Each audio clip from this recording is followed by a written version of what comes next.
اگر اللہ کسی کو اپنا بیٹا بنانا چاہتا تو اپنی مخلوق میں سے جس کو چاہتا منتخب کر لیتا۔ وہ پاک ہے، وہی ہے اللہ جو اکیلا ہے، بڑا زبردست ہے۔ اسی نے آسمانوں اور زمین کو تدبیر کے ساتھ پیدا کیا ہے، اور وہی رات کو دن پر لپیٹتا اور دن کو رات پر لپیٹتا ہے، اور اسی نے سورج اور چاند کو کام میں لگا رکھا ہے، سب ایک وقت مقرر تک چلتے رہیں گے۔ دیکھو وہی غالب ہے، بخشنے والا ہے۔ اسی نے تم کو ایک جان سے پیدا کیا، پھر اس سے اس کا جوڑا بنایا، اور اسی نے تمہارے لیے چوپایوں میں سے 8 جوڑے بنائے۔ وہی تم کو تمہاری ماؤں کے پیٹ میں پہلے ایک طرح، پھر دوسری طرح 3 اندھیروں میں بناتا ہے۔ یہی اللہ تمہارا پروردگار ہے، اسی کی بادشاہی ہے، اس کے سوا کوئی معبود نہیں۔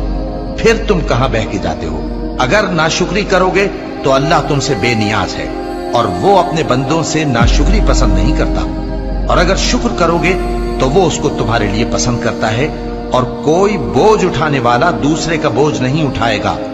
پھر تم کو اپنے پروردگار کی طرف لوٹنا ہے، پھر جو کچھ تم کرتے رہے وہ تم کو بتا دے گا۔ وہ تو دلوں کی پوشیدہ باتوں تک سے آگاہ ہے۔